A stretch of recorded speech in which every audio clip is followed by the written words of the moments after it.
Hi, this is Clio, and you're listening to my new podcast, Bread and Circuses with Clio.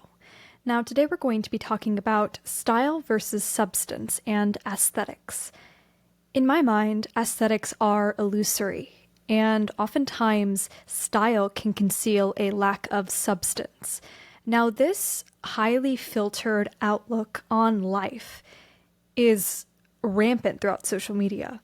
I'm thinking of the trend that was popular a couple years ago, romanticizing your life, and how the categorization of people based on our appearances can be deceptively, even though it seems to indicate that we are getting closer to who we are, it oftentimes can conceal our identities and can homogenize our personalities, especially as women.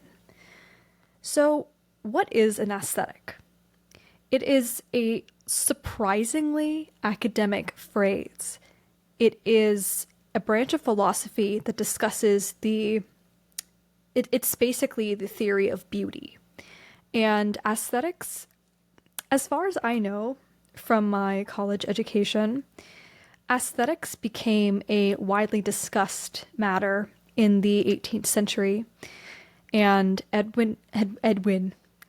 Edmund Burke wrote a treatise on aesthetics, and he talked about something called sublimity, and how the sublime is something that is awe-striking, and something that is so beyond comprehension and beyond articulation that its beauty is overwhelming. And to me, that is such a perfect way to describe the aesthetics movement, broadly speaking. It's so overwhelming that it's not articulated. But in this lack of articulation, oftentimes there can be a lack of messaging, a lack of real meaning. And a lot of times when I talk about aesthetics, we think of something like Euphoria. And Euphoria, I think, has garnered the reputation of being the TV show that is all style and no substance. I watched Euphoria, and something that I was moved by was the lighting. It had the most mesmeric lighting I think I've ever seen in any TV show. It perfectly conveyed feelings. But that's the thing about aesthetics, is that it just conveys that sublimity that Edmund Burke discussed, which is so awe-inspiring and so striking that you can't articulate it. But instead of it being something that is beyond measure, like God or the Grand Canyon, in this lack of articulation, a lot of not only lack of substance, but in many cases, harmful messages can slip through. And as we see with Gen Z, there is this interest in advertising aesthetics, in creating an image. And so much of Euphoria is like this, if you've ever watched it. There is a lack of, real things happening in the plot, and instead it's about the feeling. And on its own, that is artistic. But I think that with aesthetics, we see this kind of branding. In capitalism, generally, we have something called collective branding. We're supposed to assort ourselves into categories. These can be fandoms, these can be political groups and factions. But in a capitalistic society, there is a conformity that is intrinsic. Now, a lot of times, collectivism can be used for the greater good. But branded collectivism, in my mind, is a way for people to become basically advertising companies.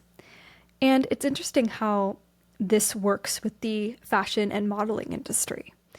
I remember when I was maybe about 11 or 12, I had a shirt that said Old Navy on it. And I remember being told that I shouldn't be advertising a brand. And I was so confused by that, because why would people sell it if it were something harmful? And now, in my retroactively, I can look back and see that that person was warning me about associating myself with brand identities. But it seems like Gen Z has wholeheartedly embraced this branded collectivism. And when we think about how we define ourselves, we're still, I think Gen Z is roughly 14 to 27. So most of Gen Z is in that stage of life where we are trying to construct our identities, and simultaneously we are living in the TikTok era. I find it interesting how TikTok audios can be such effective marketing tools. I have this written down here. There is a trending audio a few years ago that basically kicked off the clean girl aesthetic movement. It says, "You know those girls who always look clean? Their skin is always glowing, their lips always glossed, and they never ever look like they're wearing too much makeup? It may not be them, but here's how to achieve their look." This TikTok audio catapulted the clean girl aesthetic. It's not just about looking clean. It's about a lifestyle. Now, this isn't anything new. I remember watching infomercials in the 2000s where, it wasn't just, a bump it. I think that's what they were called. A bump it to make your hair more voluminous. It was instead designed to make your life better. It was more than just what your hairstyle could achieve for you. It's about social acceptance. And even though I think that infomercials were a bit less slick about how they advertised to people, they'd have the before being gray and everyone's sad, and then the after, everyone's happy and colorful. Instead, we have these influencers who market these lifestyles and this branded collectivism to us. And we are supposed to drape ourselves in off-the-rack personalities to essentially brand ourselves with an identity.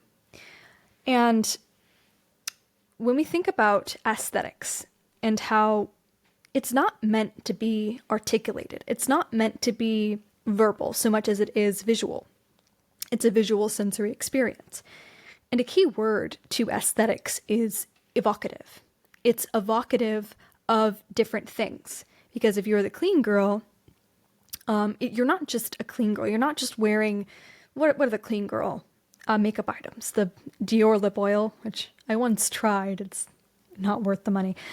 The Drunk Elephant, you're supposed to get these certain items, and it's meant to brand you as a clean girl, and it's meant to be evocative. It's meant to be ineffable. It's meant to be beyond words, and it's meant to communicate visually who you are. Now, of course, I think that there is a difference between aesthetics and genuinely expressing yourself through your style and your makeup. And I think one of the distinguishing factors between this genuine self-expression and these trend-based aesthetics is, first of all, trends, but secondly, it's the fact that everything is off the rack. You're supposed to buy into this aesthetic wholeheartedly. You're supposed to get every item. You're not supposed to be outside of the parameters of what this aesthetic allows. And that's why it's so harmful and it promotes conformity, because to be an aesthetic, you have to be cohesive. To promote an aesthetic, to be an aesthetic, you have to be visually pleasing. There can't be any disharmony in the way you act, in the way you look. Because if you've ever seen these aesthetic identities, there's oftentimes these charts that people have that essentially show, all the items you're supposed to possess. And if you have a darker palette, you're supposed to only wear darker clothing and seemingly also have a more dark personality. Or if you have a more light, fairy core, coquette aesthetic, you're meant to only wear lace. You're meant to have these certain ingenue qualities. We see also a kind of an extension of these aesthetics is also the cult of color seasons. Now, I think that finding what colors suit you best isn't necessarily harmful. But I've seen these videos, and I'm sure you have too, where people say, that's not this person's color, doesn't, give them life, and this is their color. Quite honestly, I know I have an untrained eye, but to me, I can't tell the difference many times between what a good color and a bad color is on a celebrity. But it also says that there is a right and a wrong, that you can only engage in an aesthetic that is most flattering to your features. And not only that, but that you have to be cohesive. And when we think about beauty and the science of beauty, aesthetics as a philosophy, most of the time it's generally agreed upon scientifically that symmetry is ideal for beauty. And first of all, this is propagated on eugenics. It's based on white supremacy, but it's also reflected in these aesthetics. It's supposed to be symmetric. There can't be anything disharmonious. Everything must be the same color palette. And when we think about people, nothing can be contradictory. Now, I remember when I was about 17, I discovered Aesthetics Wiki for the first time. It would have been about 2020, so checks for where the culture was at the moment. And part of me was actually very interested in the aesthetics. There's lists of hundreds of aesthetics. Some of them I couldn't have even fathomed, like, slutcore. I probably should have looked at a list of aesthetics before I started this video, but regardless, or dreamcore I find actually quite interesting. Not all aesthetics are bad, but I think the ones that particularly focus on personal style can be restrictive. I think one was, what was it? Crackcore. There were some crazy aesthetics on that list. And part of me thought it was very interesting. Like, I think at the time, the most popular aesthetic was dark academia. And many credit the closing down of schools because of COVID for this aesthetic's popularity. And it had, taking long strolls in the rain, New England fall weather, these certain moments in time, these specific instances, almost like a photograph. I think this is also when the romanticize your life movement was first getting traction. This idea that you're supposed to be frozen in this aesthetic place, that it's meant to be a snapshot. Now, the problem is life isn't still. Life isn't a snapshot or a brief video. And first of all, if you want to be a dark academic, well, I live in Los Angeles, so I don't think that automatically disqualifies me. If you want to talk about aesthetic walks in the rain with, New England architecture. There's a specific word for it that's escaping me. And not only that, but, there was also lists of specific songs you had to listen to and specific books you had to read. And what I found about it, even though part of me briefly considered maybe choosing one of these aesthetics, something ultimately held me back. Well, finances. But I didn't know if I wanted to commit to just one aesthetic, because maybe one day I am more dark academic. Maybe another day I'm more slutcore. Actually, I don't think I've ever been slutcore, but maybe in the future. And the thing is about aesthetics is that you have to choose one. You can't really combine them. You can't really be a slutcore dark academic. It's disharmonious. It doesn't work. And that's what I mean by it being so restricting. You have to shave off your irregularities and fit into this mold to be aesthetic. And that's ultimately why I decided that I wouldn't be one of these aesthetics on Aesthetic Wiki. Even though many times, because of COVID, I found myself trespassing there. Because I think the problem fundamentally with aesthetics and expecting human beings to be aesthetic is that it's meant to be a snapshot. And I think that most people have contradictions. And what's funny about me is I also have contradictions and things about me that people wouldn't expect. But I find it so interesting, especially because I'm someone with a public platform, how so many people think I just can't do certain things, or certain things are just beyond the scope of what they imagine me to be. Because again, I think for many people, I am an aesthetic. We can get into why I'm not later, but it's really interesting because, I'll have a day where maybe I'll acknowledge I know about something, or one time I posted a video of me eating soup at a restaurant, and the comments were alarmingly as if they couldn't fathom that I was just a person eating soup. And that just made me think about aesthetics in general, because people have me in this specific aesthetic. They go to see me talking about social issues or culture or politics, and I'm intellectual. But there are times where, I'm nothing like this. I have a life off camera that isn't the aesthetic I've curated on the internet. And the problem is sometimes I don't feel like I can even share that because it's too contradictory for people. But I think all people experience this, maybe not to the extent that I do, just because, I do have that whole, there is a bit of a distance I have with people. I think that everyone tends to put people in categories. We see the popularity of things like personality tests, of things that put people into predictable classifications that are meant to brand you as a certain attribute. Like, for instance, you can't be intellectual, but at the same time, you like to go out dancing and you like to consume a lot of alcohol.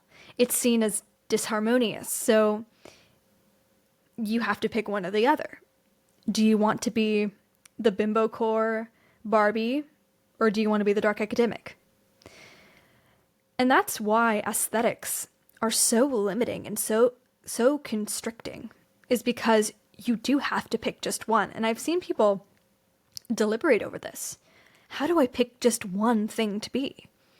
And the truth is, I think as human beings, we are multifaceted, and I think that most people have contradictory traits. And that's the thing. A painting, an Instagram post is meant to be visually pleasing, but is not meant to represent reality. And if we go back to the idea of Edmund Burke's sublimity, the idea that aesthetics are not really meant to be articulated so much as they're meant to be consumed and felt. But if we ascribe it to ourselves and expect to have this romantic aesthetic life, it is ultimately limiting. So, I actually wrote down some of my points this time, so I'm not meandering endlessly. This is nice.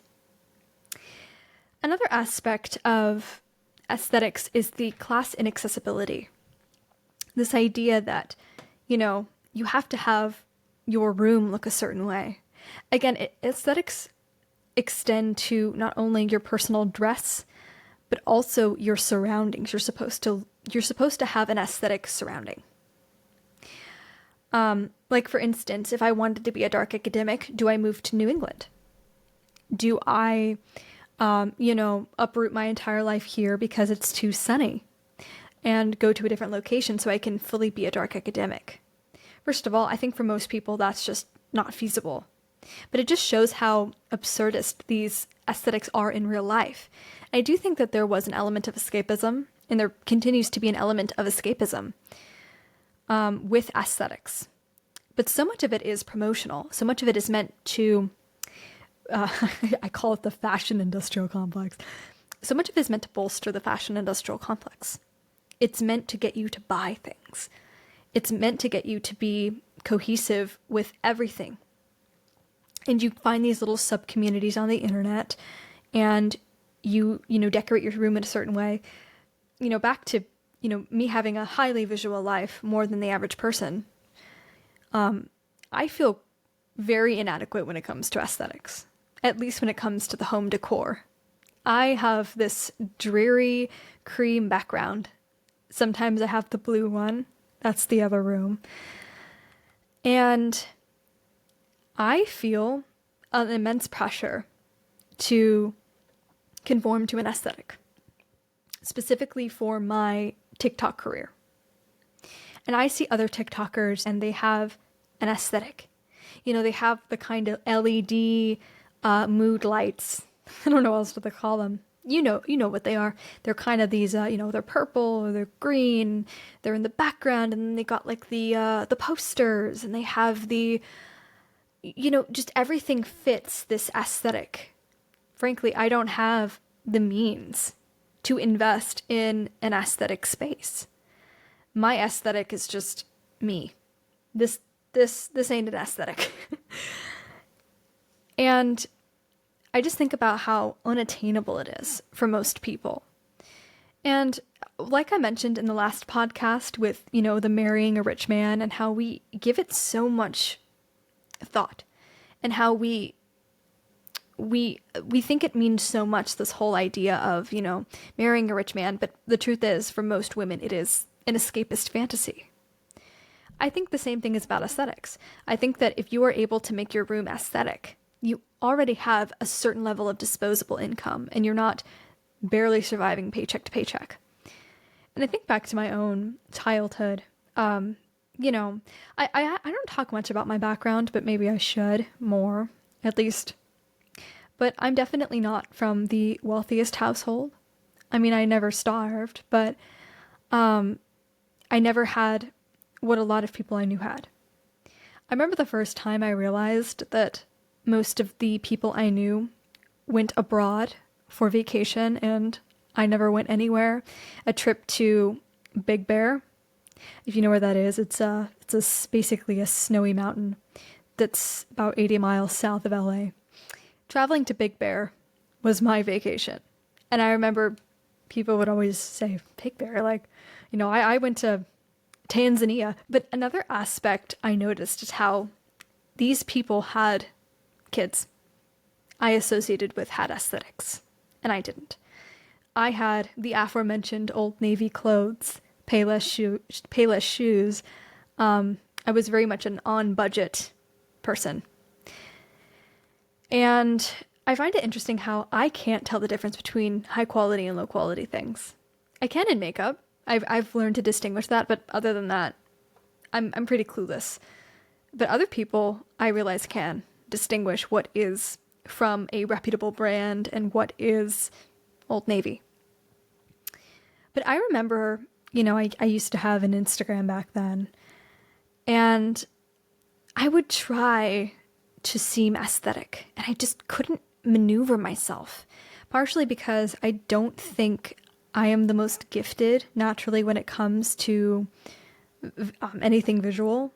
I actually struggle a lot with anything to do with making things look pretty.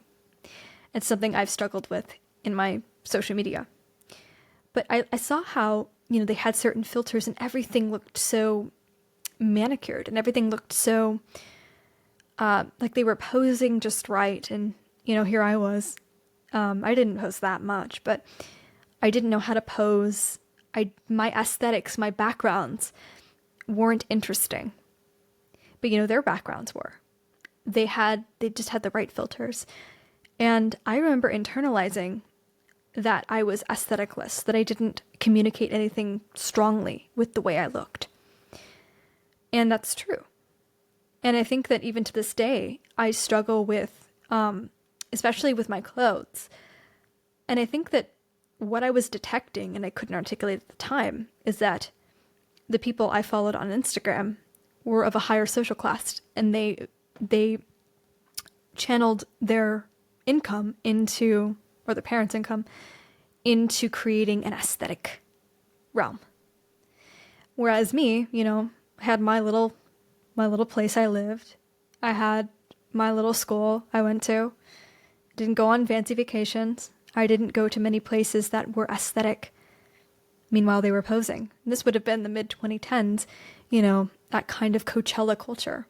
And I think the reason why Gen Z is we are so swayed by aesthetics is because we were raised on it. Just like how Gen Alpha is the TikTok generation, I think that for Gen Z, our formative years are Instagram.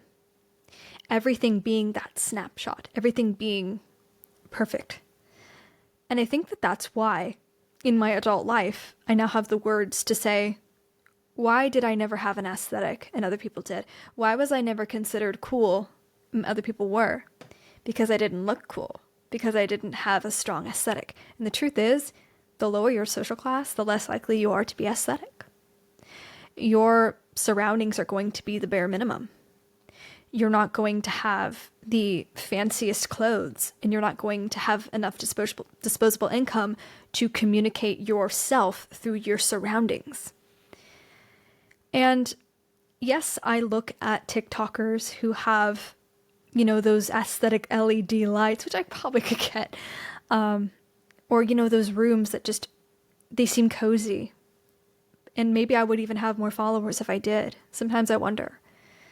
But at the same time, how much of it is them hiding any kind of meaning behind these aesthetics? If you actually look at some of these people's videos, and I have, they're really saying nothing.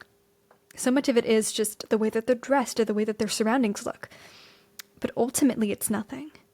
It takes that ineffability. I don't know if that's a real word. It takes that ambiguity of inability to describe in words of aesthetics.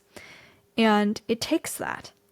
And it basically hides the fact that it has really nothing to say. But so much of what's been happening with society is, I think that overall, we may live in the future in a world where, in a kind of virtual landscape where you can make everything just as aesthetic as it is in the movies. When we think about how people in the 20th century went to the movies and they saw these aesthetics, because again, movies are, they're called pictures for a reason. They are supposed to be snapshots, but, moving. They're meant to be visually consistent. If you often see behind the scenes with films that they have certain lighting and certain design choices that communicate something deeper about the plot. The average person doesn't do that. Doesn't have that. The average person lives in a whatever house, on a whatever street, wearing whatever clothes. And I wish that there was more of an awareness because, when I criticize aesthetics, people are always so defensive about it. But they don't realize that they are fundamentally coming from a place of privilege, that they can even worry about having that cinematic life. Life isn't cinematic, but if you're wealthy, you can almost trick Instagram and TikTok into thinking that you have a cinematic life. And I just think that with aesthetics, in categorizing people,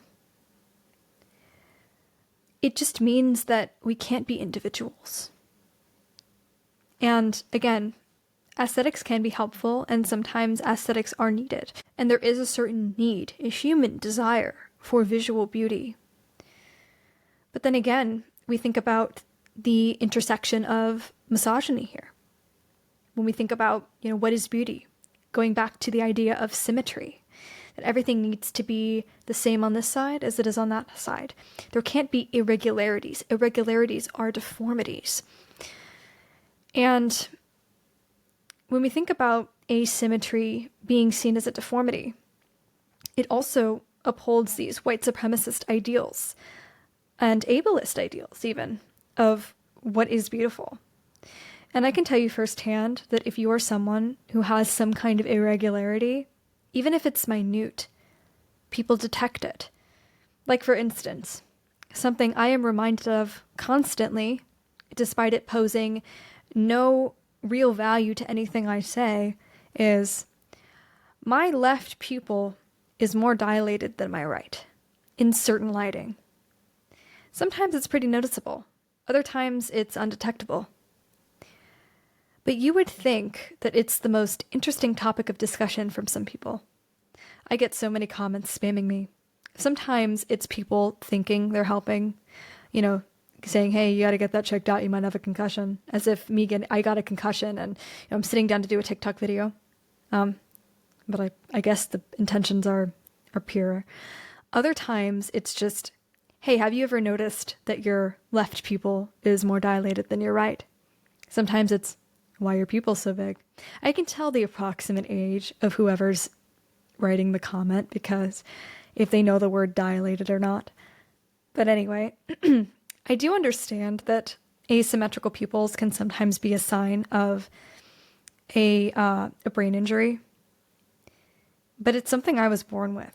It's something I've had my whole life. And it's something that only when I started being in front of a camera, a very close camera, did I become insecure about. Because it went from being something that is, most people probably would miss, to something that is fun, that is center to what people perceive about me. And I think that it's the asymmetry that disturbs people.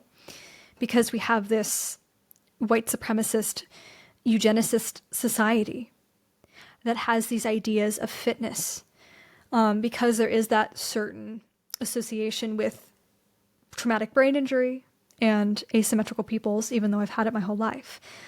And I've actually read that 20% of the population have some version of what I have, so it's not even an uncommon ailment.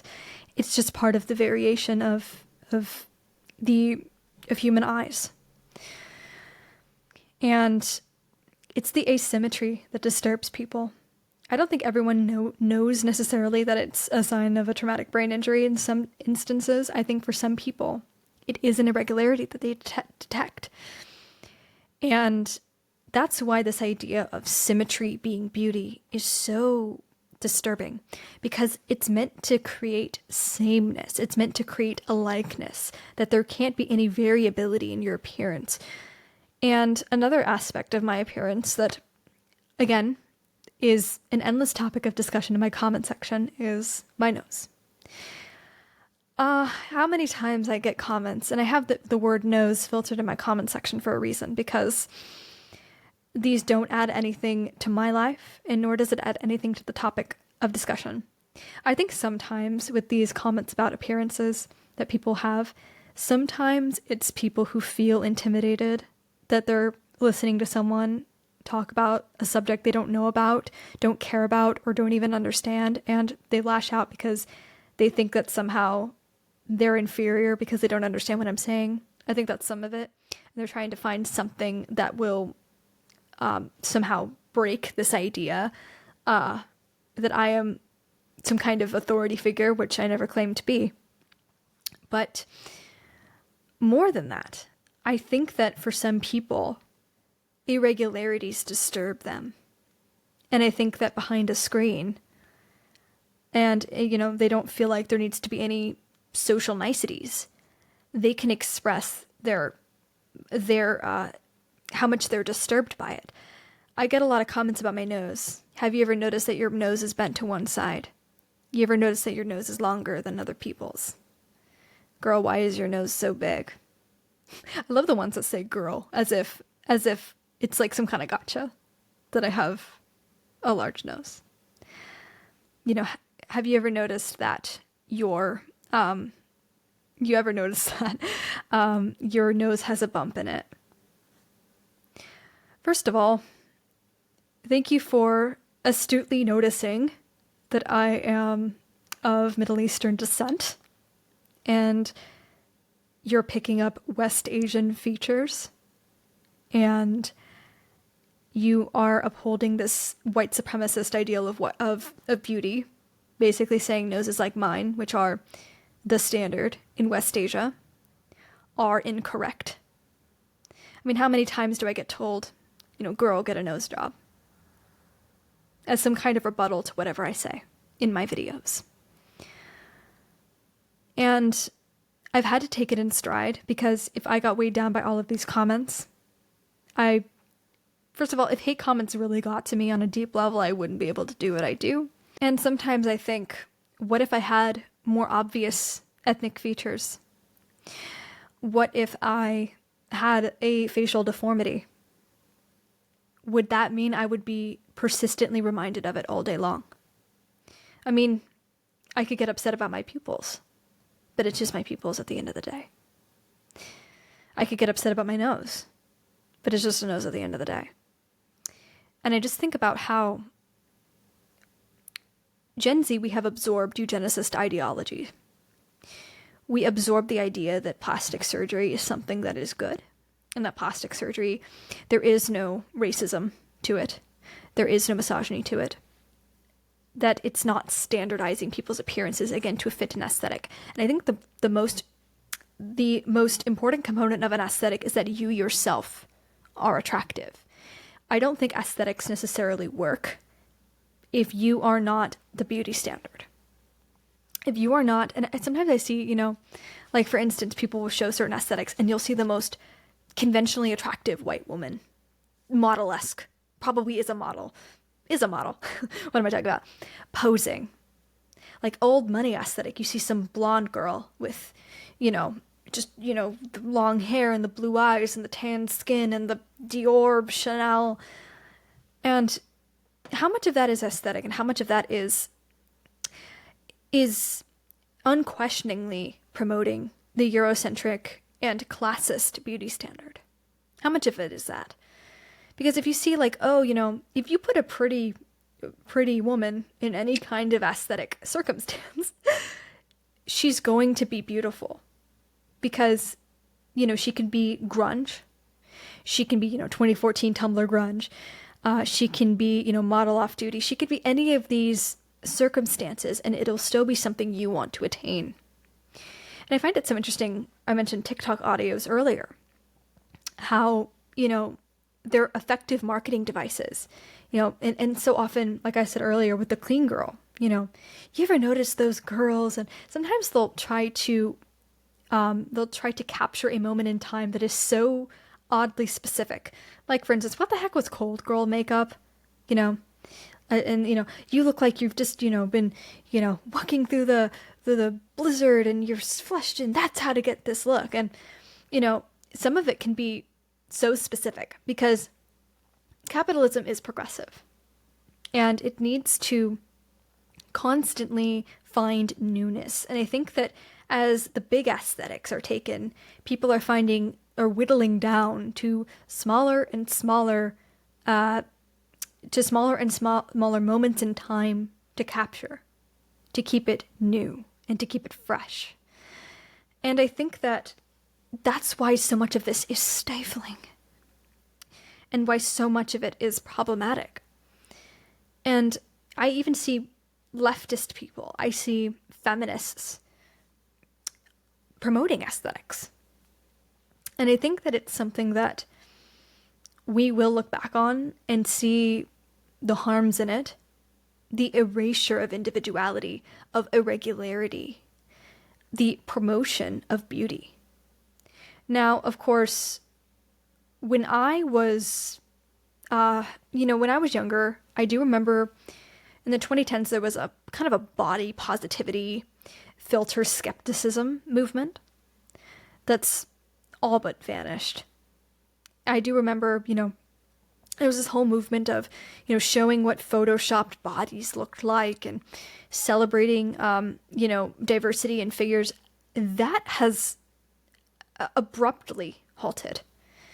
It's interesting how the Victoria's Secret rebrand into a diverse fashion label was so poorly received. Because if this was the mid-2010s, and I think that it was the brand Victoria's Secret was still functioning off of the criticism it received in the 2010s, which is that it's not body inclusive, which is that it promotes harmful beauty standards and eating disorders in young girls. It took that and it corrected it. But the culture, we've now shifted to now we don't want to subvert the beauty standard or just walk away from it entirely. It feels too good to be aesthetic, to be that pretty, mysterious girl who has this life, that sublime life, that you can communicate who you are in these intangible feelings through what you look like. It feels too good to be that pretty girl. And I think I'm going to have another podcast devoted to this in its entirety, but I will briefly cover it here. Which is, we've had this propagation of a pseudo-feminist hyperculture. And it's all based on this idea of pretty as virtue. This idea of pretty girls. Pretty girls do this, hot girls do that. And one particular phrase that bothers me is hot girls don't gatekeep. Now, what exactly does this mean? Seemingly, it's peeling back the obscurity behind how hot girls become hot. It gives you, the Get Ready With Me, where they advertise that it is a commercial. They show their products and how if you get this specific product, it's not just that you're going to look like them. It's that you're going to feel like them. They're going to have that sublime intangibility like them. And again, if they're standardly attractive, it doesn't matter what aesthetic circumstance they're in. You're going to probably want it because you've been conditioned from a young age to accept these white supremacist beauty standards that really only, at the very least, Eurocentric and young women can fully partake in. If you're too old, if you're not a certain size, it doesn't matter. But there's this idea of like pretty girls and hot girls, and it's not this idea of everyone is beautiful. That's not what they're promoting. Which again, I think I'd rather say what is beauty than everyone is beautiful. But it's this idea of the slay girl slay. That, if you're a pretty girl and a hot girl, that is the pinnacle of female empowerment. And I think that the problem with the pseudo-feminist hyperculture is it's so often marketed, and the key word here is marketed, as feminism. But you create these hierarchies, the prettiness hierarchy. Some people are prettier than others. And when you say hot girls don't gatekeep, what you're essentially saying is, you're basically saying, here's how to be me. Here's how to be standard. Here's how to be conforming to an aesthetic. To be completely unirregular. I actually like the word irregular a lot. I think that more people should look irregular. But it's all about this homogeny, this regularity. That's a word? Yeah. It kind of reminds me of how a lot of people will flee to the suburbs and they will find their little slice of paradise on a street where every house is the same. It's like that. It's almost the suburbanification, that's a word, of people. Because we have to be symmetric. And that's why these beauty standards that Gen Z has wholeheartedly absorbed, I think a lot of people think, patriarchy isn't going to give me anything except if I'm beautiful. And you see all of this kind of pseudo-feminist empowerment. But it's not just men. It's how other women and how we treat each other. I can tell you firsthand, if there's a day where I look off, if I don't look as good as I normally do, or what people perceive me to look, I don't get those "you're so beautiful, queen" comments. I just don't. On days where I look closer to the standard of beauty, I get "slay girl slay, you're so pretty," drop the makeup routine, that kind of stuff. And it's all part of this idea of hot girls don't gatekeep. And basically, I'm planning a whole video on this idea. I tried filming it a couple days ago, but it just didn't quite pan out the way I wanted it to. But it's this idea of, if you're a hot girl, you have a duty to show other girls how to be hot. The glow up That's the word I was looking for. This kind of glow up culture. And to be honest with you, I do feel upset when I see that a direct correlation between how many, you're so pretty comments I get and how good I look that day. They're directly related. And I just think that is just a symptom of a deeper ailment, which is Gen Z, we're skeptical of systems until we're not. And I think that one of Gen Z's greatest vices is believing that beauty means something about who you are because of the aesthetics and why it's so harmful. And again, I've mostly talked about it in this more conceptual way. There is a more capitalistic critique of aesthetics, which briefly touched upon, but for now, I think I can honestly say that beauty is ephemeral. It's not meant to last. And the thing about being a woman is that you constantly feel like you're running out of time, or that your time is already up. And men just don't feel that same way, because it's this idea of scarcity and rarity. But I think that it's so much more powerful to reject beauty standards than to try to fit them as much as possible to, pull one over on the patriarchy so that you can marry a rich man, blah, blah, blah, blah, blah. But again, it's not just men. I don't think men are privy to aesthetics the way women are. Of course, I don't mean that in a bioessentialist way. I don't think that men are inherently less or more visual than women. There's just this idea that, as women, patriarchy's not going to get us much.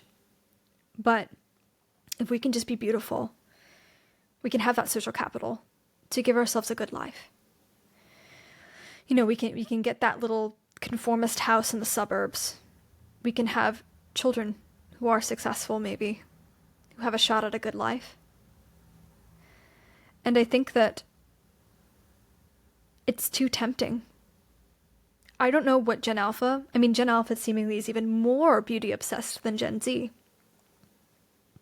I do think that eventually, with the progression of technology, we will get to a society where we are essentially virtual avatars, and we will roam the cyberspace, not in our corporeal form.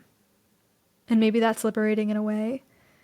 But what's beautiful and what isn't, it's all political. Aesthetics, this idea that your style means something. I think that I don't want to be someone that bars what people wear. And I think that, wearing what you want is empowering. But I think ultimately, aesthetics don't mean nearly as much as we think. It's cinema. And I think that this whole romanticizing our lives, for whom? Who are we romanticizing our lives for? For Instagram? Even though I feel like Instagram's kind of dead, I think that this aesthetics movement was sprung from Instagram. I just think that we should, at the very least, divest our attention from aesthetics purely. And I think that this idea of sublimity has taken over. And I think that saying something meaningful, first of all, I know that they say a picture is worth 1,000 words. I disagree. I think that words are provocative, they're specific, they're detailed. A picture can capture a moment in time, but what about the moments after that? And that's not to say that visual art isn't important, because of course it is. But because we have this highly visual culture, on top of being a highly visual species, of course the technology was tailored toward our senses being primarily visual. I just think that we need to have more of an awareness of how harmful these aesthetics are, and that our lives shouldn't be cinematic so much as they should be real. And yeah, I don't have the coolest background that communicates my interests. Yeah, I don't have the best clothes. I try to do what I can with the makeup I have, because it's probably the most accessible way to express who I am and to distinguish myself. And again, the thing that I I know I'm talking a lot about myself on this podcast, but I feel like maybe I should talk more about myself, so you guys know a little bit about who I am and what I stand for on a more personal level. But, part of me wants to be aesthetic. Part of me wants to be that capturing model-esque moment in time that just perfectly communicates who I am. Where I look stunning. Where, I show, instead of just, showing the people I went to school with and grew up around, like, hey, I grew up to be hot, that is power, but what does it ultimately perpetuate? Other people feeling bad about themselves? This whole idea of a glow up and the pseudo-feminist type of culture emphasizing prettiness as something you should attain to be. And again, I can tell you firsthand, when I don't look as good, I don't get those "you're so pretty" comments nearly as much, really at all. I know if I look good, I'm going to get those comments, and if I don't, I don't. And that's how you know that Gen Z really does value beauty. And I just think that part of me does want to be more aesthetic. Part of me does want to wear cooler clothes. If I get I'm making a little bit more money with TikTok because, they've changed the rewards program. If I get to a point where I'm not just barely surviving, would I want to have an aesthetic? It's something I really have to deliberate on. But I think at the very least now, I can honestly say that you don't need, or you shouldn't need, not that you don't need, but you shouldn't need to have a cool background. And for people who aren't content creators, you don't need to have those exotic vacations, those aesthetic poses, and just, it's interesting how, I think this will be the last thing I cover, how so much of these snapshots that we see on social media show like a brief moment in time, I guess you could call it candid shots, that are nonetheless aesthetic, that there's, it's communicating a vibe. But again, we're more than just moments. We're more than just still photos or, cute little videos that are aesthetic. And if your whole life is aesthetic and romantic looking, either A, you are fortunate enough to be from a pretty part of the world, maybe a place that has nice nature or has beautiful architecture, or you were able to curate your environment to look artificially cinematic. But anyway, I think that aesthetics should be at the very least analyzed critically. People get very defensive. They like their aesthetics. But again, I've talked about specific aesthetics before, like bimbocore and clean girl. But the thing itself is not something I've ever really talked about it in depth. So this was an interesting conversation today. I need to learn how to end these podcasts. But, okay, how about this? I will be back soon with another video, and I've said that my podcast is in the beta version, but I actually think this podcast is the first podcast I feel really comfortable with. I feel like everything is flowing. I feel like I wasn't too over-prepared or too under-prepared. I think I was perfect. I didn't stray off topic. I think that we graduated from the beta version to the available to download on the App Store version of okay, that might confuse people, to the official version of the podcast number 4. So anyway, I will see you probably next week, at least in podcast form. All right.